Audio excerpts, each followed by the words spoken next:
আল্লাহ পাক রব্বুল আলামিন আপনাদের ব্যাপারে কোরআনুল কারীমের ভিতরে কি সুন্দর করে বলে দিচ্ছেন, ওয়াইদা কুরিয়াল কুরআনু ফাসতামিউ লাহু ওয়া আনসিতু লাআল্লাকুম তুরহামুন। জোরে জোরে কোন আল্লাহু আকবার, আরো জোরে কোন আল্লাহু আকবার। আল্লাহ পাক রব্বুল আলামিন বলে, শোনো হে দুনিয়ার মানুষেরা, যখন তোমাদের সম্মুখে আল্লাহর কোরআন থেকে কথা বলা শুরু হয়ে যাবে, আল্লাহর কোরআন থেকে তাফসীর করা শুরু হয়ে যাবে, তোমরা রাস্তাঘাটে বাজার ঘাটে লোপারের তাড়ি ঘোরাফেরা করতে পারবে না, চায়ের দোকানে বন্ধুদের সাথে আড্ডায় মস্ত থাকতে পারবে না, বরং আমি আল্লাহর কোরআনের আলোচনা যেখানে হবে, আমি আল্লাহর কোরআনের তাফসীর যেখানে হবে, তোমরা হৃদয়ের সবটুকু আবেগ অনুভূতি উজাড় করে দিয়ে আমার এই কোরআনের আলোচনা শুনতে বসে যাবে। তোমরা যদি হৃদয়ের সবটুকু আবেগ অনুভূতি উজাড় করে দিয়ে আমার কোরআনের আলোচনা শুনতে পারো, আর এই কোরআনের রোড ম্যাপ অনুযায়ী জীবন পরিচালনার সিদ্ধান্ত নিয়ে বাড়ি যেতে পারো, আমি আল্লাহ পাক রব্বুল আলামিন কমিটমেন্ট দিয়া দিলাম, ওয়াদাবদ্ধ হয়ে গেলাম, আকাশের জগৎ থেকে রহমতের বাড়িধারা তোমাদের উপরে বর্ষণ করতে থাকবো। জোরে জোরে কোন আল্লাহু আকবার। তাহলে কোরআন শুনলে এক নাম্বার লাভ হলো, যতক্ষণ আপনি বসে বসে আল্লাহর কোরআন শুনবেন, আল্লাহর পক্ষ থেকে রহমতের বাড়িধারা বর্ষণ হবে। সুবহানাল্লাহ কোন। আচ্ছা বলেন তো, যারা এই মাহফিলের প্যান্ডেলের বাইরে আজে বাজে ঘোরাফেরা করতেছে, ফেসবুক ইউটিউব ইন্টারনেটের মাধ্যমে যারা সময় ব্যয় করতেছে, তারা কি রহমত পাবে? জোরে কোন, এই রহমত পাবে? আল্লাহর কোরআন শুনলে যে আল্লাহর রহমত পাওয়া যায়, এই গ্যারান্টি দিয়েছেন কে? বলেন তো, কে গ্যারান্টি দিয়েছেন? স্পষ্ট ভাষায় আমি বলতে চাই, আল্লাহর গ্যারান্টি কি মিথ্যা হতে পারে? জোরে কোন, মিথ্যা হতে পারে?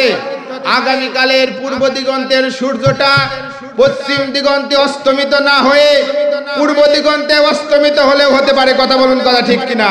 বড় বড় পাহাড়গুলো আরেকটা পাহাড়ের উপরে ভেঙে ভেঙে পড়তে পারে, উত্তাল সমুদ্রের উর্মিমালাগুলো আরেকটার উপর আরেকটা থমকে দাঁড়িয়ে যেতে পারে, কিন্তু আমার আল্লাহ যে কমিটমেন্ট দিয়েছে, একটাও রাত বদল হতে পারে না। আওয়াজ দিয়ে বলুন মুসলমান, ঠিক কিনা? ওয়াদাল্লাহি হাক্কা, আমার আল্লাহ যে ওয়াদা দিয়েছে এটা সবচাইতে বড় সত্য ওয়াদা। কথা বলুন, ঠিক না বেঠিক? এই জন্য বাজার ঘাটে রাস্তাঘাটে যারা এলোপাতারি ঘোরাফেরা করতেছেন, চায়ের স্টল যারা এখনো খুলে রেখেছেন, আমি সকল দোকানদার ভাইদেরকে বলবো, জীবনে অনেক ইনকাম করেছেন, আজকে আল্লাহর কোরআনের সম্মানের জন্য আপনারা সকলেই চায়ের স্টল বন্ধ করে দিন, এবং আপনারা যে যেখানে আছেন, মা বোনদের জন্য বসার জায়গা করা হয়েছে, পুরুষ ভাইদের জন্য বসার জায়গা করা হয়েছে, আপনারা সকলেই মাহফিলের প্যান্ডেলে চলে আসুন। আল্লাহ ওদেরকে কবুল করুক। আমরা বলছি আমিন। একটু জিকির করেন, লা ইলাহা। মাহফিলে আসার দরকার সবারই, ঠিক না বেঠিক? বলেন। তার কারণ আপনি দেখেন, আপনার অনেকের, আমরা এখানে যারা বসে রয়েছি সবার কিন্তু পিতা মাতা এখনো বেঁচে নাই, আছে? বলেন। আমাদের পিতা মাতা এখনো বেঁচে নাই, অনেকেরই আছে। ওই যে অন্ধকার কবরে জনম দুঃখিনী পিতা জনম দুঃখিনী মাতাকে যে আমরা গহীন অন্ধকার কবরে চার বিহারার পালকিতে চড়াইয়া সাদা কাপড়ে জড়াইয়া ওই যে ঘুমন্ত কবরে রেখে আসলাম, একটা বারের জন্য কি খোঁজ নিয়ে দেখা হয়েছে যে পিতা মাতা আমার কি অবস্থায় রয়েছে? দেখা হয়েছে? বলেন। আজকে দোয়ার মাহফিল, তাফসিরুল মাহফিল, তাফসিরুল কোরআন মাহফিল, এখানে আসুন। আপনাদের জন্য যদি কিছুই না হয়, আপনার পিতা মাতার জন্য দোয়া হবে। সুবহানাল্লাহ কোন। এই জন্য আমি হাতে ধরে পায়ে ধরে আমি আপনাদেরকে অনুরোধ জানাবো, যারা ভাইরা আমার, যারা আপনারা রাস্তাঘাটে এলোপাতারি ঘোরাফেরা করতেছেন, এই বরকতময় মাহফিলে, মর্যাদা সম্পূর্ণ মাহফিলে আপনারা সকলেই হাজির হয়ে যান। আল্লাহ তাদেরকে কবুল করুক। আমরা বলছি আমিন। সম্মানিত ভাইরা আমার, আমাদের সকলেই কবরে যাওয়া লাগবে, ঠিক কিনা? বলেন, কবরে যাওয়া লাগবে না? আপনারা এখানে যারা বসে রয়েছেন, একটা লোক কি বলতে পারবেন আমি সারা জীবন জীবিত থাকবো? কেউ কি বলতে পারবেন? কেউ বলতে পারবেন? আপনি হয় 50 বছর, না হয় 100 বছর, না হয় 150 বছর, না হয় 300 বছর, না হয় 1000 বছর, না হয় 1 লক্ষ বছর, যখনই হোক না কেন আপনাকে কবরে যেতে হবে। কথা বলুন, কথা ঠিক কিনা? আমাদের জীবনের সবার সূর্যটা পূর্ব দিগন্ত থেকে পশ্চিম দিগন্তে অস্তমিত হবে। কথা বলুন, ঠিক না বেঠিক? আমরা দুনিয়াতে কেউ থাকবো না। ইতিহাসের দিকে তাকান, যত বড় বড় বাদশা ছিল দুনিয়াতে এসেছে, এই গোটা পৃথিবী শাসন করেছে, সবাই চলে গেছে। কেউ অর্থ দিয়ে, টাকা পয়সা দিয়ে, ক্ষমতা দিয়ে কেউ দুনিয়াতে টিকে থাকতে পারে না। এই কথা বলুন, কথা ঠিক কিনা? আমরা সকলেই মারা যাব, ঠিক কিনা? এই জন্য একটা শিল্পী খুব সুন্দর গান লিখেছেন, আমি শোনাবো আপনাদের। এই জন্য একজন শিল্পী বলতেছেন, সন্ধ্যা যখন নামবে ভাবে থাকবে না কোনো আলো, জীবন প্রদীপ নিভে গেলে নামবে কঠিন কালো। সন্ধ্যা যখন নামবে ভাবে থাকবে না কোনো আলো, জীবন প্রদীপ নিভে গেলে নামবে কঠিন কালো। তোমায় রেখে যে যার মতো সবাই যাবে চলে, একলা তুমি থাকবে যেথা তাকেই কবর বলে। জানবে না কেউ আছো কেমন, খারাপ নাকি ভালো, জীবন প্রদীপ নিভে গেলে নামবে কঠিন কালো। সন্ধ্যা যখন নামবে ভাবে থাকবে না কোনো আলো, জীবন প্রদীপ নিভে গেলে নামবে কঠিন কালো। কথা বলুন, কথা ঠিক কিনা? আমাদের জীবন প্রদীপ নিভে যাওয়ার সঙ্গে সঙ্গে আত্মীয় স্বজন, পিতা মাতা, স্ত্রী পুত্র যারা রয়েছে সবার সাথে আমাদের সম্পর্ক ছিন্ন হয়ে যাবে। কথা বলুন, কথা ঠিক কিনা? চার বিহারার পালকিতে চড়াইয়া, সাদা কাপনে জড়াইয়া আমাদেরকে যে ওই ঘুমন্ত কবরে রেখে আসবে, একটা বারের জন্য আমার ছেলে, আমার স্ত্রী খোঁজ নিয়ে দেখবে না। কথা বলুন, কথা ঠিক না বেঠিক? কেউ দেখবে? এই জন্য কোরআনের মাহফিলে আসেন আপনারা, এসে জীবনটাকে পরিবর্তন করেন। জীবনটাকে কি করেন? পরিবর্তন করে। আমি বলি, জীবন পরিবর্তনের জন্য, জীবন পরিবর্তনের জন্য হাজার হাজার বড় প্যান্ডেল সাজিয়ে বড় মাহফিলের দরকার নাই। জীবন পরিবর্তনের জন্য একটা মাহফিলই যথেষ্ট, ঠিক না বেঠিক? এই একটা মাত্র কোরআনের মাহফিলই যথেষ্ট জীবন পরিবর্তনের জন্য। তাছাড়া আপনি যদি দুনিয়া পরিমাণ সাজিয়ে প্যান্ডেল তৈরি করে আপনি যদি আলোচনার জায়গা করেন, মাহফিল সাধারণ, যে আমি ওই মাহফিল থেকে হেদায়েত পাবো, আপনার হবে না। আপনি যদি চান এখান থেকে আপনার হেদায়েত হতে পারে। আল্লাহ কবুল করুক, আমরা বলছি আমিন। সম্মানিত ভাইরা আমার, বন্ধুগণ আমার, আমি ওই দিকে লম্বা করব না। যে কথাটি আমি আপনাদেরকে বলতে চাই, 1 নাম্বার লাভ হলো কোরআন শুনলে। কোরআন শুনলে 1 নাম্বার লাভ হলো, যতক্ষণ আপনি বসে বসে আল্লাহর কোরআন শুনবেন, আল্লাহর পক্ষ থেকে রহমতের বাড়ি দ্বারা বর্ষণ হতে থাকবে আপনাদের উপরে। এরপরে কোরআন শুনলে 2 নাম্বার লাভ হলো, আল্লাহ পাক রব্বুল আলামিন বলতেছেন, আল্লাহ পাক রব্বুল আলামিন বলতেছেন, কোরআন শুনলে 2 নাম্বার লাভ হলো। রব্বুল আলামিন কোরআনুল কারীমের ভিতরে কি সুন্দর করে জানায়া দিলেন, ইন্নামাল মুমিনুনাল্লাযীনা ইযা যুকিরাল্লাহু ওয়াজিলাতি কুলুবুহুম ওয়া ইযা তুলিয়াত আলাইহিম আয়াতুহু যাদাতুহুম ঈমানাও ওয়া আলা রাব্বিহিম ইয়াতাওয়াক্কালুন। জোরে জোরে কোন আল্লাহু আকবার।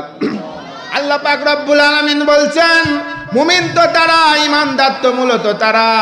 ওই সকল মুমিনদের সম্মুখে যখন আল্লাহর কথা বলা হয়, আল্লাহর কোরআন থেকে যখন কথা বলা হয়, মুমিন যারা হবে, ঈমানদার যারা হবে, ওই সকল মুমিনদের ঈমানটা বৃদ্ধি পেয়ে যাবে। জোরে কোন সুবহানাল্লাহ।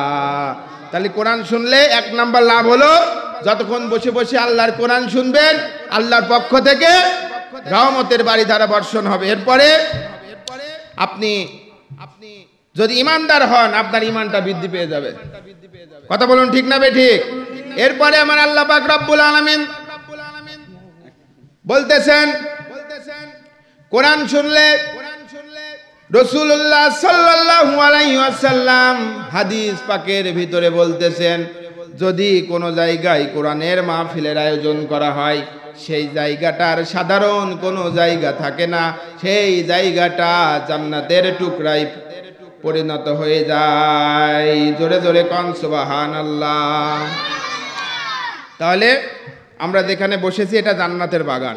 জান্নাতে বাগানে বসার সৌভাগ্য কি সবার হয়? জোরে কোন সবার হয়? জান্নাতের বাগানে বসার সৌভাগ্য সবার হয় না। আমি বলি যারা আখিরাতে বিশ্বাস করে না, জান্নাত জাহান্নামের চিন্তা করে না, প্রবৃত্তির দাসত্ব করে, শয়তানের গোলামি করে, মদ গাঁজা ফেন্সিডেলের আড্ডায় যাদের সময় কাটে, কোরআনের মাহফিলে আসা এবং বসার সৌভাগ্য তাদের হবে না। কথা বলুন, কথা ঠিক কিনা? এই জন্য যারা ইমানদার, যারা মুমিন, তারাই কেবল জান্নাতে প্রবেশ করবে এবং জান্নাতের বাগিচায় তারাই কেবল বসতে পারবে। কথা বলুন, কথা ঠিক কিনা? সম্মানিত উপস্থিতি, আমি আপনাদের কোরআন সম্পর্কে কিছু কথা, মানে কোরআন যে সত্য কিতাব, আপনাদের বিশ্বাস হয়? বিশ্বাস হয়? অনেকেই আজকে আমাদের সমাজে অনেক নাস্তিক মুরতাদ বের হয়েছে, যারা বলতেছে কোরআন একটি হচ্ছে মুহাম্মদের মন গড়া কিতাব। জোরে কর নাউজুবিল্লাহ। আচ্ছা বলেন তো, কোরআন কি মুহাম্মদের মন গড়া কিতাব? রাসূলুল্লাহ সাল্লাল্লাহু আলাইহি সাল্লাম কি মন গড়া কথা বলেছেন? কোরআন হচ্ছে একমাত্র আল্লাহ পাক রব্বুল আলামিনের বাণী, আল্লাহর পক্ষ থেকে সেটা এসেছে। সুবহানাল্লাহ কোন। আল্লাহ পাক রব্বুল আলামিন কোরআনুল কারীমের ভিতরে চ্যালেঞ্জ দিচ্ছেন। কোরআনুল কারীমের 2 নম্বর সূরা, কয় নম্বর? যতক্ষণ কথা বলবো আয়াত এবং দলিল দিয়ে দিয়ে আপনাদের সম্মুখে কথা বলবো, আল্লাহ যেন কবুল করেন, আমরা বলছি আমিন। কোরআনুল কারীমের 2 নম্বর সূরা, সূরাতুল বাকারার আল্লাহ পাক রব্বুল আলামিন 2 নম্বর আয়াতে কারিমায় বলতেছেন, জালিকাল কিতাবু লা রাইবা ফি হুদাল লিল মুত্তাকিন। জোরে জোরে কোন আল্লাহু আকবার। আল্লাহ পাক রব্বুল আলামিন কি সুন্দর করে বলতেছেন, কোরআন যারা মানে অর্থাৎ মুত্তাকিদের জন্য এই কিতাব হচ্ছে হিদায়াত বা পথ প্রদর্শক। এ ব্যাপারে কোনো এই কিতাবের মধ্যে কোনো সন্দেহ নাই। জোরে জোরে কোন আল্লাহু আকবার। সম্মানিত উপস্থিতি, আল্লাহ বলছেন এটা এমন একটি কিতাব যে কিতাবের ব্যাপারে কোনো সন্দেহের অবকাশ নাই। কথা বলুন, কথা ঠিক কিনা? আর আজকে আমাদের সমাজে, এই বিশ্বে এমন নাস্তিক মুরতাদ তৈরি হয়েছে যারা বলতেছেন এই কোরআন হচ্ছে একটি পরিত্যাজ্য কিতাব। জোরে কোন নাউজুবিল্লাহ। সম্মানিত ভাইরা আমার, আমরা স্পষ্ট ভাষায় বলতে চাই, আমরা যারা মুসলমান বলে দাবি করি, আমরা যারা ইমানদার বলে দাবি করি, আমাদের কোরআনের বিপক্ষে যদি যারা কথা বলবে, আমরা স্পষ্ট ভাষায় বলতে চাই, এই কোরআনের বিপক্ষে যারা কথা বলবে ওরা হচ্ছে টাটকা জারজ, টাটকা বেজম্মা, কোন মানুষের বাচ্চা না। কথা বলুন, কথা ঠিক কিনা? তার কারণ আল্লাহ বলছেন এমন একটি কিতাব যেটা হচ্ছে পরিপূর্ণ হয়েছে সত্য দিয়ে। কি দিয়ে? কি দিয়ে? আল্লাহ পাক রব্বুল আলামিন বলেন কোরআনুল কারীমের 6 নম্বর সূরা, কয় নম্বর? আল্লাহ পাক রব্বুল আলামিন কোরআনুল কারীমের সূরা আনামের 115 নম্বর আয়াতে কারিমায় বলতেছেন, ওয়া তাম্মাত কালিমাতু রাব্বিকা সিদকাও ওয়া আদলা। জোরে জোরে কোন আল্লাহু আকবার। একটু জিকির করেন লা ইলাহা। আঙ্কেল আপনি তো ভিতরে যাই বসেন, ভালো হবে।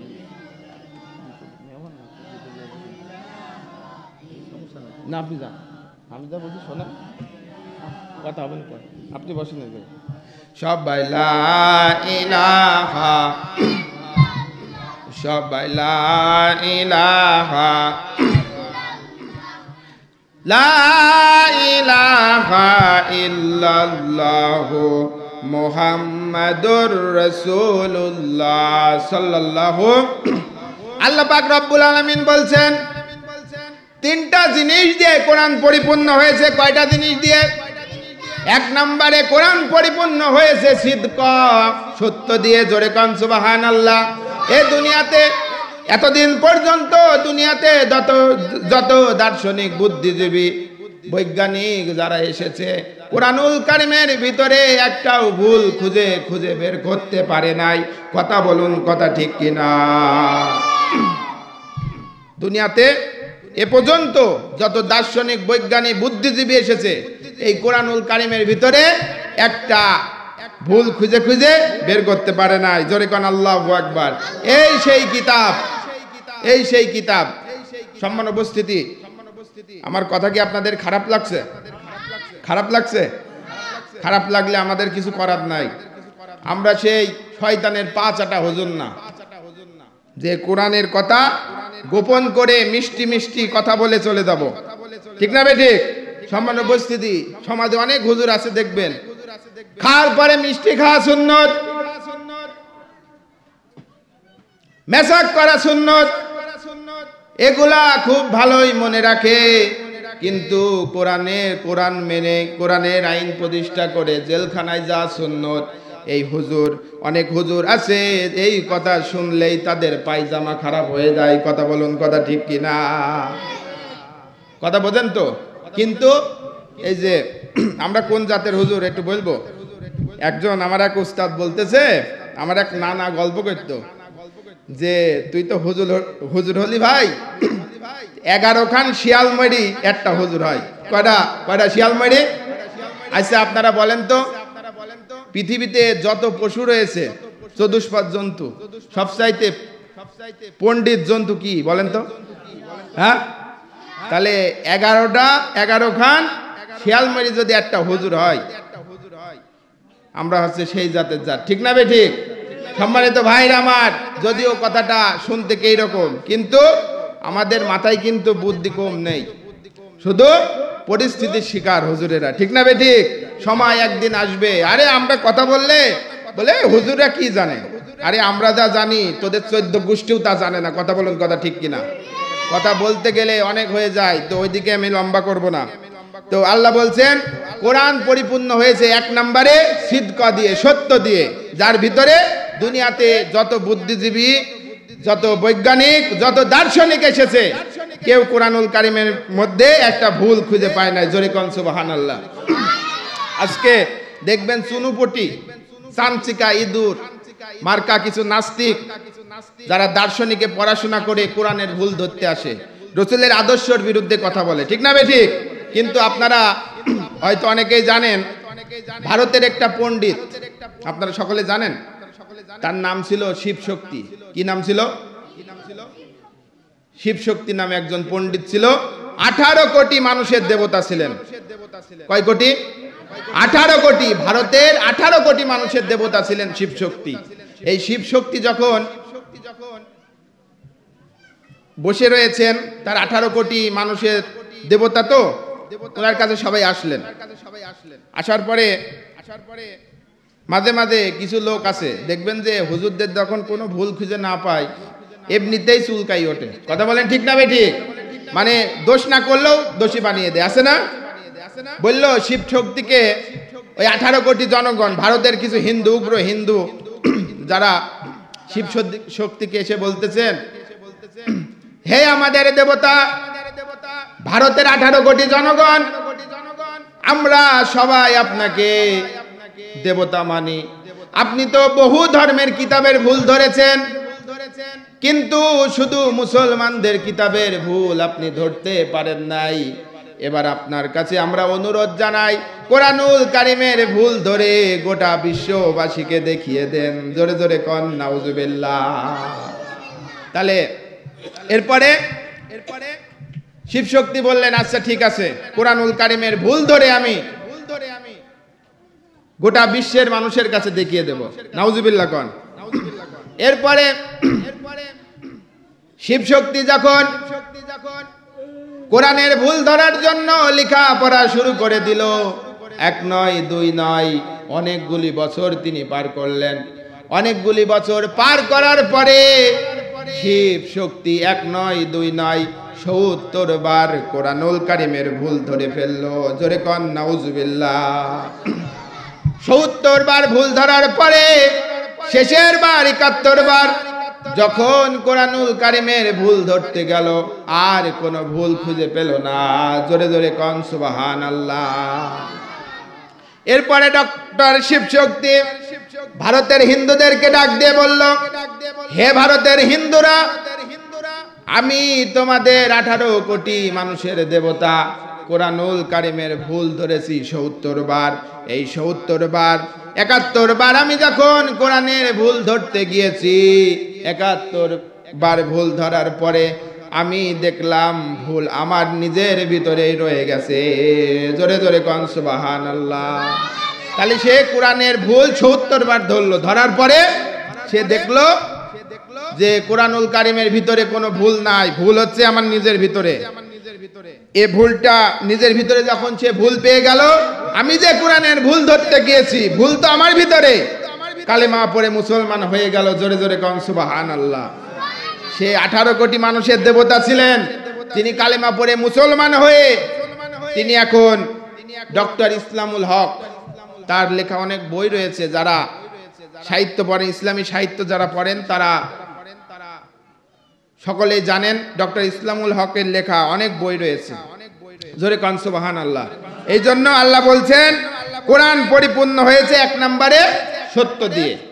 দুনিয়াতে এমন কোন পণ্ডিত, এমন কোন দার্শনিক আসে নাই যারা কোরআনুল কারিমের ভিতরে ভুল খুঁজে খুঁজে একটা পেয়েছে। সুবহানাল্লাহ কোন। সম্মানিত ভাইরা আমার, আমি আপনাদের সম্মুখে কোরআনুল কারিম থেকে সূরা আস-সফের 9 নম্বর আয়াতে কারিমা তেলাওয়াত করেছি। আল্লাহু আকবার কোন। এই সূরাটি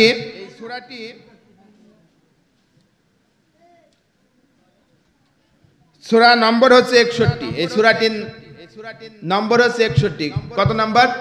কোরআনুল কারিমের 61 নম্বর সূরা, সূরা সফ। এর মোট আয়াত সংখ্যা আছে 14টি। কয়টি? 14টি আয়াত সংখ্যার ভিতরে 9 নম্বর আয়াতে কারিমা আমি আপনাদের সম্মুখে তেলাওয়াত করেছি। আল্লাহ পাক রব্বুল আলামিন বলতেছেন, ওয়াল্লাহুল্লাযী আরসালাহু রাসূলাহু বিল হুদা ওয়া দীনিল হক লিইয়ুযহিরাহু আলাদ দীনি কুল্লিহি ওয়ালাউ কারিহাল মুশরিকুন। জোরে কোন আল্লাহু আকবার। আল্লাহ পাক বলছেন, রসুল, আমি তো তোমাকে দুনিয়াতে এমনি এমনি পাঠাই নাই। রসুলকে কি আল্লাহ পাক রব্বুল আলামিন এমনি এমনি পাঠিয়েছেন? আচ্ছা, আমরা সকলেই তো দাবি করি আমরা রসুলের উম্মত। কেউ কি বলতে পারবে আমরা কেউ রসুলের উম্মত না? হিন্দুরাও বলে যে আমরা রসুলের উম্মত। আর রসুলের উম্মত যখন হয়েছি আর আমরা জাহান্নামে যাব না, সবাই রসুলের হাত ধরে আমরা জান্নাতে চলে যাব। এরকম আশা আছে না নাই? বলেন। এখন বলেন তো, রসুলের উম্মত দাবি করলেই কি, রসুলের উম্মত দাবি করলেই কি রসুলের হাত ধরে জান্নাতে যাওয়া যাবে? রসুলের উম্মত দাবি করলেই কি রসুলের উম্মত হওয়া যাবে? আচ্ছা বলেন তো ভাইরা আমার, কেউ যদি ডাক্তারি দাবি করে যে আমি একজন ডাক্তার, তার ডাক্তারি পড়া লাগবে কিনা? ডাক্তারি পড়া লাগবে কিনা? জোরে কোন। কেউ যদি দাবি করে আমি একজন শিক্ষক, বলেন তো তার লেখাপড়া শেষ করা লাগবে কিনা? লাগবে কিনা? কেউ যদি দাবি করে আমি একজন প্রতিষ্ঠিত ব্যবসায়িক, বলেন তো তার ব্যবসা করা লাগবে কিনা? লাগবে না? বলেন। অনুরূপ ভাবে পড়াশোনা শেষ না করে শিক্ষক না হওয়া পর্যন্ত দুনিয়ার কোন মানুষ যেরকম শিক্ষক পরিচয় দিতে পারে না, একজন প্রতিষ্ঠিত ব্যবসায়িক না হয়ে যেরকম ভাবে একজন ব্যবসায়ীর পরিচয় দিতে পারে না। কথা বলুন, কথা ঠিক কিনা? ডাক্তারিতে পড়াশোনা না করে কেউ যেরকম ভাবে ডাক্তারির পরিচয় দিতে পারে না, ও দুনিয়ার মুসলমানেরা, আল্লাহর কোরআনের 6666 আয়াত, 6666টি আয়াত মাথা নত করে মেনে না নেওয়া পর্যন্ত রসুলের আদর্শ নিজের ব্যক্তিগত জীবন থেকে শুরু করে পারিবারিক জীবন থেকে শুরু করে সামাজিক জীবন, রাষ্ট্রীয় জীবন, হাইকোর্ট, বঙ্গভবন, সুপ্রিম কোর্ট পর্যন্ত যদি আল্লাহর আইন, রসুলের আদর্শ যদি কেউ গ্রহণ না করে, সে রসুলের উম্মত হতে পারবে না। কথা বলুন, কথা ঠিক কিনা? নিট অ্যান্ড ক্লিন বক্তব্য। আপনারা আমি হয়তো সুর হয়তো বেশি দিতে পারবো না, কিন্তু আমার কথাগুলো একেবারে মন মগজে নেবেন। সম্মানিত উপস্থিতি, সম্মানিত উপস্থিতি, সব হবে চাচা, আপনি থামেন একটু, সব হবে, আপনি থামেন। সম্মানিত ভাইরা আমার, বন্ধুগণ আমার,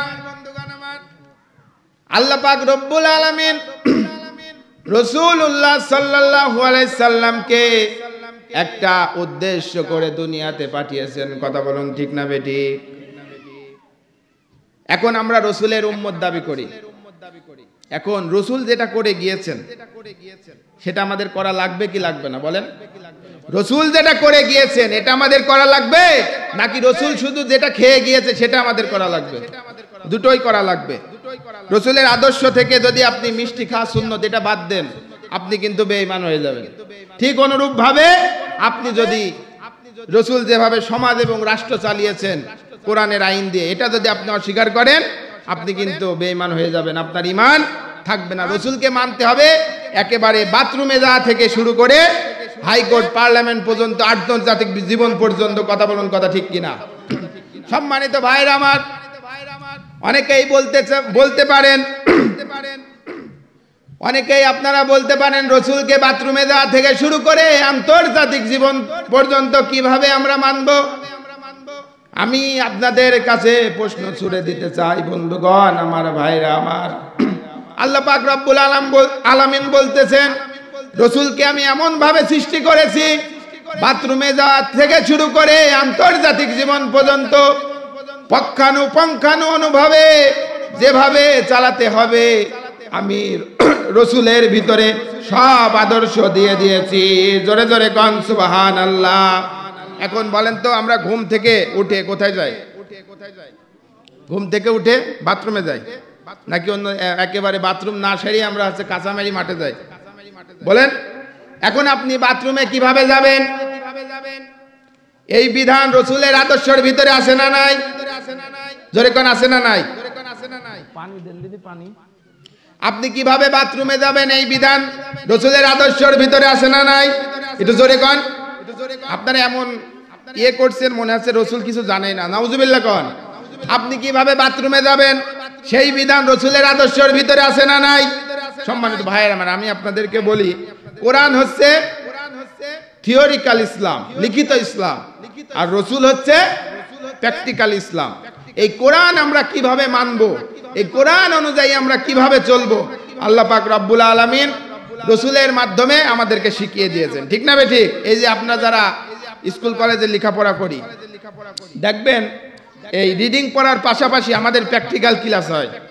প্র্যাকটিক্যাল ক্লাসে একটা যারা সায়েন্স নিয়ে পড়াশোনা করে, একটা ব্যাঙের ভিতরে কিরকম আছে, সায়েন্স বলতেছে মানুষের শরীরের ভিতরেও যা, একটা ব্যাঙের শরীরের ভিতরেও তাই বলছে না? বলেন, এখন সায়েন্সে যারা পড়ে মানুষের শরীরের ভিতরে কিরকম আছে এবং ব্যাঙের শরীরের ভিতরে কিরকম আছে, এটা প্র্যাকটিক্যালি দেখানোর জন্য ব্যাঙের অপারেশন করে হাতে কলমে একেবারে। বিশ্বাস করেন আপনারা, আমরা যখন পড়তাম, আমাদের বড় ভাই যারা সায়েন্সে পড়তো, সায়েন্সে পড়ার সৌভাগ্য আমার হয়নি, তো আপনারা হয়তো যারা এই যে জুনিয়র পার্সন আছে, যারা ইয়াং জেনারেশন আছে, তারা হয়তো জানে। তে কি করতো, ব্যাঙের অপারেশন করে ওইগুলা সব দেখতো, দেখার পরে আবার ঠিক সেইভাবে বুকটা সেলাই করে দিত, সেলাই করে দেওয়ার পরে ব্যাঙটা আবার হেঁটে বেড়াতো। সুবহানাল্লাহ কোন। এরকম ভাবে ওরা ইসে যারা পড়েছে, রিডিং যারা পড়েছে, আর রিডিং পড়ার পরে প্র্যাকটিক্যালি তারা শেখার জন্য প্র্যাকটিক্যালি ক্লাস করেছে। সেরকম ভাবে কোরআন হচ্ছে লিখিত ইসলাম। আর একটু জিকির করেন, লা ইলাহা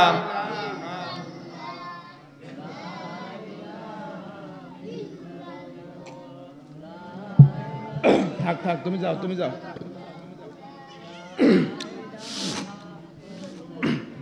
সবাই লা ইলাহা ইল্লাল্লাহু মুহাম্মাদুর রাসূলুল্লাহ সাল্লাল্লাহু। তাহলে রসুল হচ্ছে থিওরিক্যাল ইসলাম, আর রসুল হচ্ছে প্র্যাকটিক্যাল ইসলাম, আর কোরআন হচ্ছে লিখিত ইসলাম। আমার কথা কিন্তু বুঝবেন। এই জন্য আপনি বাথরুমে কিভাবে যাবেন সে আদর্শ রসুলের ভিতরে রয়েছে। আপনি কিভাবে মসজিদে ঢুকবেন সে আদর্শ রসুলের ভিতরে রয়েছে। কথা বলুন, কথা ঠিক কিনা? ফরজ নামাজ আপনি কয় রাকাত পড়বেন, জোহরের নামাজ আপনি কয় রাকাত পড়বেন, আসরের নামাজ আপনি কয় রাকাত পড়বেন, মাগরিবের নামাজ আপনি কয় রাকাত পড়বেন, এশার নামাজ আপনি কয় রাকাত পড়বেন, সমস্ত বিধিবিধান রসুলের আদর্শের ভিতরে আছে না নাই? এখন জোহরের নামাজ কয় রাকাত বলেন তো? জোহরের ফরজ নামাজ কয় রাকাত? 4 রাকাত। এখন আপনি যদি বলেন যে জোহরের 4 রাকাত নামাজ রসুল 4 রাকাত পড়েছে, আমি হচ্ছে আজকে থেকে 5 রাকাত পড়ব, তার কারণ সিজদাও বেশি হবে, তেলাওয়াতও বেশি হবে, আবার কি রুকু সিজদা সবকিছুই বেশি হবে, দোয়া কালামও বেশি হবে। আচ্ছা বলেন তো কি আপনার নামাজ হবে? আপনার নামাজ হবে? তার কারণ রসুল যেভাবে আমাদেরকে শিক্ষা দিয়েছেন সেভাবেই আমাদের মাথা পেতে নিতে হবে। ঠিক না ঠিক? সম্মানিত ভাইরা আমার, বন্ধুগণ আমার, জোহরের নামাজ 4 ওয়াক্তের জায়গায় যেরকম ভাবে 5 ওয়াক্ত পড়া যায়, ঠিক অনুরূপ ভাবে রসুল যেভাবে সমাজ চালিয়েছেন, রাষ্ট্র চালিয়েছেন, হাইকোর্ট, পার্লামেন্ট, সুপ্রিম কোর্ট চালিয়েছেন, রসুল যেভাবে চোরের বিচার করেছেন, আমরা যদি রসুলের ওই বিধিবিধান বাদ দিয়ে মানুষের তৈরি করা বিধিবিধান মাথা পেতে নি, মানুষের তৈরি করা বিধিবিধান দিয়ে সমাজ এবং রাষ্ট্র চালাই, বলেন তো আমরা কি ইমানদার হতে পারবো? জোরগান ইমানদার হতে পারবো? তার কারণ হলো আমরা ইমানদার হতে পারবো না, রসুলের উম্মত হিসেবে হাসরের ময়দানে আমরা উঠতে পারবো না। আমাদের রসুলের উম্মত হিসেবে যদি হাসরের ময়দানে উঠতে হয়, রসুলের হাত ধরে যদি আমাদের সবার জান্নাতে যেতে হয়, আমাদেরকে রসুলের আদর্শ পরিপূর্ণভাবে মানতে হবে। কথা বলুন, কথা ঠিক কিনা? আমি আপনাদের বোঝাতে পারলাম? তাহলে রসুলের হাত ধরে রসুলের উম্মত হিসেবে যদি হাসরের ময়দানে আমাদের উঠতে হয়, কি করতে হবে বলেন? রসুলের আদর্শ একেবারে বাথরুমে যাওয়া থেকে শুরু করে একেবারে আন্তর্জাতিক জীবন পর্যন্ত রসুলকে আদর্শ মানা লাগবে। ঠিক না ঠিক? সম্মানিত ভাইরা আমার, আপনারা দেখেন যে রসুল একদিকে মসজিদে নববীর ইমাম, আর একদিকে মদিনার প্রেসিডেন্ট। বিশ্বাস হয় আপনাদের? রসুল একদিকে মসজিদে নববীর ইমাম, আর একদিকে মদিনার প্রেসিডেন্ট। সুবহানাল্লাহ কোন? রসুল শুধু দরবারে বসে, খানকায় বসে, মসজিদে বসে বসে তসবিহ টিপে নাই। রাসূলুল্লাহ 27টা যুদ্ধের সেনাপতির দায়িত্ব পালন করেছেন। জোরে কান সুবহানাল্লাহ। কয়টা যুদ্ধের সেনাপতি? 27টা যুদ্ধের সেনাপতি। এখন আমি রসুলের নামাজ মানলাম, রোজা মানলাম, হজ মানলাম, জিকির মানলাম, আর রসুল যে যুদ্ধের সেনাপতি হয়েছে ওটা মানতে গিয়ে আমার প্যান খারাপ হয়ে গেল, রসুলের উম্মত হওয়া যাবে? তার কারণ আল্লাহ বলতেছেন, কুল ইন কুনতুম তুহিব্বুনাল্লাহ ফাত্তাবিউনি ইউহিব্বুকুমুল্লাহ। জোরে করেন আল্লাহু আকবার। আল্লাহ বলছেন, কেউ যদি আমাকে ভালোবাসতে চাও, কেউ যদি আমাকে ভালোবাসার দাবি করো, সর্বপ্রথম রসুলকে অনুসরণ করো। জোরে কন সুবহানাল্লাহ। তাহলে রসুলকে অনুসরণ করা কার আইন? জোরে কন কার আইন? এখন রসুলের অনুসরণ আমরা বাদ দিয়ে যদি দুনিয়ার কোন লেনিন, কার্মাস, মাও সেতুন, হেগেল, ভল্টিয়ার, যত ইহুদি, খ্রিস্টান, নাসারা রয়েছে, তাদের অনুসারী যত নেতা রয়েছে, তাদের অনুসরণ যদি আমরা করি, আল্লাহর আইনকে অস্বীকার করা হলো না? আল্লাহর আইনকে অস্বীকার করা হলো না? আল্লাহ বলছেন রসুলকে অনুসরণ করো, আর আমরা অনুসরণ করছি কাকে? লেনিন, কার্মাস, মাও সেতুন, যারা দাঁড়িয়ে পিশাব করে। কথা বলুন, কথা ঠিক কিনা? যাদের ধর্মে কোনো ইসলামী নাই, যারা হচ্ছে ইহুদি, যারা হচ্ছে নাসারা, তাদেরকে যদি আমরা অনুসরণ করি, অনুকরণ করি, আল্লাহর কোরআনকে অস্বীকার করা হবে না? বলেন। সম্মানিত ভাইরা আমার, আল্লাহর কোরআনকে অস্বীকার করে, দান সদকা করে, বড় বড় পাগড়ি মাথায় দিয়ে, মুখে দাড়ি রেখে, জুব্বা পরে কোনো লাভ হবে না। এ টু জেড একেবারে নিজের ব্যক্তিগত জীবন থেকে শুরু করে আন্তর্জাতিক জীবন পর্যন্ত রসুলকে আদর্শ মডেল হিসেবে গ্রহণ করতে হবে। আল্লাহ কবুল করুক, আমরা বলছি আমিন। তো আল্লাহ বলতেছেন রসুল তোমাকে আমি একটা দায়িত্ব দিয়েছি, সে দায়িত্ব হচ্ছে কি, আমি তোমাকে দ্বীনে হক সহকারে দুনিয়াতে প্রেরণ করেছি। কি সহকারে? দ্বীনে হক সহকারে। হক কি? এই আল্লাহর কোরআন। দ্বীনের হক সহকারে আমি তোমাকে প্রেরণ করেছি। তোমার কাজ হলো দুনিয়াতে মানুষের তৈরি করা যত বিধিবিধান রয়েছে সমস্ত বিধিবিধানকে মূলোৎপাটন করে দিয়ে আল্লাহর কোরআনকে সর্বোচ্চ স্তরে রাখবে, মাথার উপরে রাখবে। জোরে কান সুবহানাল্লাহ। সমস্ত বিধানের উপরে আল্লাহর কোরআনের বিধান থাকবে। জোরে কান সুবহানাল্লাহ। এটাই হচ্ছে রসুলের জীবনের লক্ষ্য এবং উদ্দেশ্য, এবং আল্লাহ রসুলকে এই কাজেই পাঠিয়েছেন। শুধু ওই যে বললাম মিষ্টি খাওয়া সুন্নত, এই কাজের জন্য কিন্তু রসুলকে আল্লাহ পাঠায় নাই। এটাও করতে হবে, ঠিক না বেঠিক? এটাও আমাদের করতে হবে। মুখে দাড়ি রাখতে হবে, মাথায় ভালো ভালো টুপি, সুন্দর টুপি পরতে হবে, মাথায় পাগড়ি দিতে হবে, জুব্বা পরতে হবে, ইসলামী যে পোশাক রয়েছে সব আমাদের পরতে হবে। সাথে সাথে রসুলের মেন যে দায়িত্ব সেটাও আমাদের পালন করতে হবে, ঠিক না বেঠিক? এটা যদি আপনার না করি, শুধু ওইটাকে বাদ দিয়ে আমরা যদি মিষ্টি খাই, লাউ খাই, কদু খাই, একেবারে সুরমা পরা সুন্নত, একেবারে তসবিহ টিপা সুন্নত, মিষ্টি খাওয়া সুন্নত, হ্যাঁ, এইগুলা যদি আমরা শুধু মানি, আমরা ইমানদার হতে পারবো? ইমানদার হতে পারবো না। সম্মানিত উপস্থিতি, আমরা সমাজে অনেক মানুষ রয়েছে যারা ইসলামকে এবং কুফুরিকে এক করে ফেলে মনে করে আমরা অনেক বড় ইমানদার। আচ্ছা আমি বলি, এই গ্লাসটার ভিতরে অর্ধেক আপনি মধু ঢাললেন আর অর্ধেক বিষ ঢাললেন, আচ্ছা বলেন তো মধু খাইলে তো উপকার আছে না? মধু আর কালিজিরার ভিতরে অনেক শক্তি রয়েছে, আপনারা সকলেই জানেন। রাসূলুল্লাহ সাল্লাল্লাহু আলাইহি সাল্লাম বলতেছেন, মৃত্যু ব্যতীত সকল রোগের শেফা হচ্ছে কালিজিরা আর মধু। সুবহানাল্লাহ কোন। এখন ওই গিলাসটার ভিতরে যদি আপনি অর্ধেক মধু দেন আর অর্ধেক কালিজিরা দেন, কি অর্ধেক আপনি মধু দেন আর অর্ধেক বিষ দেন, বলেন তো এই মধুর কার্যকারিতা কি আর থাকবে? মধু কি হয়ে যাবে? বিষ হয়ে যাবে। এই জন্য সম্মানিত ভাইয়েরা আমার, আপনারা স্পষ্টভাবে বুঝবেন, নামাজ, রোজা, হজ, যাকাত, জিকির, তাসবিহ, তাহলিল, ওটা হচ্ছে মধু। আর মানুষের তৈরি করা যত আইন রয়েছে ওই আইনগুলো হচ্ছে বিষ। ওই আইনগুলো হচ্ছে কি? আপনি মসজিদে আল্লাহর আইন মানলেন, রসুলের আদর্শ মানলেন, আচ্ছা বলেন তো রমজান মাসে রোজায় আছেন, কেউ যদি মনে করেন যে আমি সন্ধ্যার সময় ইফতারি করবো না, ঈশার সময় ইফতারি করবো, আপনার রোজা হবে? রোজা হবে? আপনারা কেন বোঝেন না যে মধু আর বিষ এক করলে যেরকম মধুর কার্যকারিতা নষ্ট হয়ে যায়, ঠিক অনুরূপ ভাবে ইমান আর কুফুরিকে একত্রিত করলে, ইসলাম আর কুফুরিকে একত্রিত করলে ইসলাম নষ্ট হয়ে যায়। আল্লাহু আকবার কোন। আমি আপনাদেরকে কি বোঝাতে পারছি? ইসলাম আর কুফুরি এক করা যাবে না। আপনি ইমানের খাতায় নাম লিখিয়েছেন, কোরআনে 6666টি আয়াত আপনার মাথা পেতে নেওয়া লাগবে, মেনে নেওয়া লাগবে। ইমানদার কাকে বলে? কোরআনে 6666টি আয়াত একজন মুসলমান, একজন ইমানদারের সামনে পেশ করা হবে। সে যখন বলবে আমি সবগুলা মেনে নিলাম, সেই হবে মুসলমান। আচ্ছা বলেন তো, একটা হুরুফ, একটা নুকতা যদি কেউ অস্বীকার করে, তার কি ইমান থাকবে? আমাদের দেশে কাদিয়ানি আছে না নাই? বলেন, কাদিয়ানি আছে না?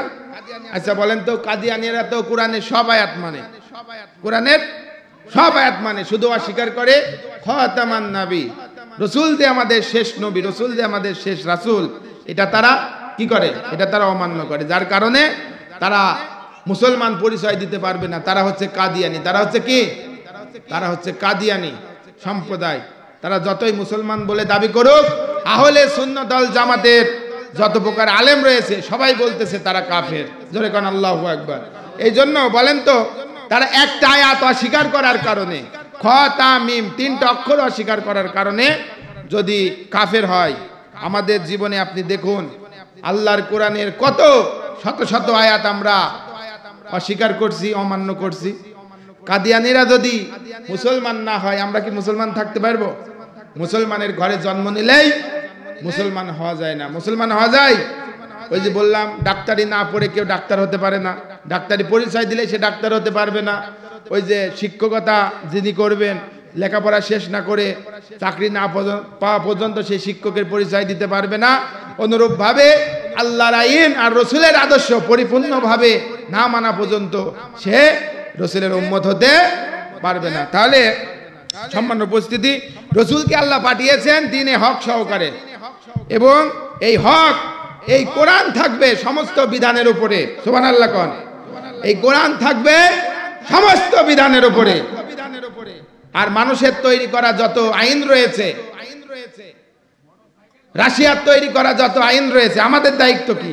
রসুল পৃথিবীতে এসেছেন, আবু জাহেলের তৈরি করা, নমরুদ ফিরাউনের তৈরি করা যত আইন ছিল, সমস্ত আইনকে পদদলিত করে আল্লাহর জমিনে আল্লাহ প্রদত্ত দিন প্রতিষ্ঠা করে গিয়েছেন রসুল। এখন তো রসুল নাই, এখন আমাদের রসুলের উম্মত হিসেবে এই কাজ আমাদের করা লাগবে না? বলেন, এই কাজ আমাদের করা লাগবে না? এই কাজ আমাদের করা লাগবে। তার কারণ রসুল করেছেন, আমাদেরও করতে হবে। রসুল যদি না করতো, রসুল যদি নিষেধ করতো যে আমার উম্মতের আর এই কাজ করা লাগবে না, আমাদের উম্মতের আর এই কাজ করা লাগবে না, শুধু আমি রসুল প্রতিষ্ঠিত করে গেলাম, এই শেষ। আমার উম্মতেরা শুধু খাওয়ার পরে মিষ্টি খাওয়া সুন্নত, হ্যাঁ এরকম লাউ খাওয়া সুন্নত, পাগড়ি পরা সুন্নত, এগুলো মানবে, সুরমা পরা সুন্নত, এগুলো মানবে, আর বাদ বাকি মানবে না। এটা যদি রসুল বলে যেত তাহলে এই কাজের কোনো দরকার ছিল না। এই জন্য আমাদের করণীয় হচ্ছে রসুল যেটা করে গিয়েছেন আমাদেরও সেটা করা। দুনিয়াতে যত মানুষের তৈরি করা বিধিবিধান রয়েছে, সমস্ত বিধিবিধানের উপরে আমাদের আউলিয়া, সমস্ত বিধিবিধানের উপরে আল্লাহর কোরআনকে বিজয়ের মঞ্জিলে পৌঁছাতে হবে। ঠিক না বে ঠিক? আমাদেরও কাজ সেটাই ভাই। সামান্য উপস্থিতি, আমরা যদি এই কাজকে বাদ দিয়ে যদি আমরা শুধু মন গড়া কিছু ইবাদত করে বেড়াই, আল্লাহর জান্নাত পাওয়া যাবে না, রসুলের উম্মত হিসেবেও হাসরের ময়দানে ওঠা যাবে না। ঠিক আছে, ঠিক আছে, আর 2 মিনিট ভাই। সামান্য উপস্থিতি, আমার আলোচনা আর লম্বা করার সময় এখন না। তো আমি কি আপনাদেরকে বোঝাতে পারছি আমাদের কাজ কি? রসুলের হাত ধরে যদি আমরা জান্নাতে যেতে চাই, তাহলে আমাদের কাজ কি একটু আপনারা বুঝতে পারছেন তো? কি আমাদের কাজ হচ্ছে, দুনিয়াতে আমি আরো একবার বলছি, দুনিয়াতে যত প্রকার আইন রয়েছে, মতবাদ রয়েছে, সমস্ত আইনকে পায়ের নিচে রেখে আল্লাহর কোরআনকে উপরে রাখতে হবে। জোরে কান সুবহানাল্লাহ। আপনারা রাজি আছেন তো? রাজি আছেন কারা? দুহাত তুলে আল্লাহকে দেখান। আল্লাহ আপনাদের সকলকে কবুল করুক। আচ্ছা, শীত কি খুব বেশি পড়ছে? মাহফিল প্রায় শেষ পর্যায়ে, প্রধান আপনাদের মেহমান চলে আসবে এখনই, আর কেউ আসছে না। আমি আপনাদের সকলকে অনুরোধ জানাবো, আলোচনার আগেও আমি বলছি, এখনো বলছি, আপনারা সকলেই কোরআনের মাহফিলের প্যান্ডেলে হাজির হয়ে যান। আর এখানে এসে আপনাদের জীবন পরিবর্তন করার জন্য, কোরআন এবং হাদিস থেকে কিছু কথা শুনে জীবনটাকে ধন্য করার জন্য সিদ্ধান্ত নিয়ে বাড়ি যান। আল্লাহ আমাদের সকলকেই কোরআনের আইন প্রতিষ্ঠার কাজে কবুল এবং মঞ্জুর করুক। এ পর্যায়ে ওনার নাম কি আঙ্কেল? ওনার নাম কি বলেন? আচ্ছা ঠিক আছে, আচ্ছা আমি ঠিক আছে। সম্মান উপস্থিতি, আপনাদের সম্মুখে উপস্থাপন মানে কিছু কথা বলবেন মাস্টার শফিকুল ইসলাম, এরপরে আমাদের ওস্তাদ কথা বলবেন, তিনি আপনাদেরই পরিচিত মুখ। ওনার নাম কি যেন? মাওলানা রফিকুল ইসলাম।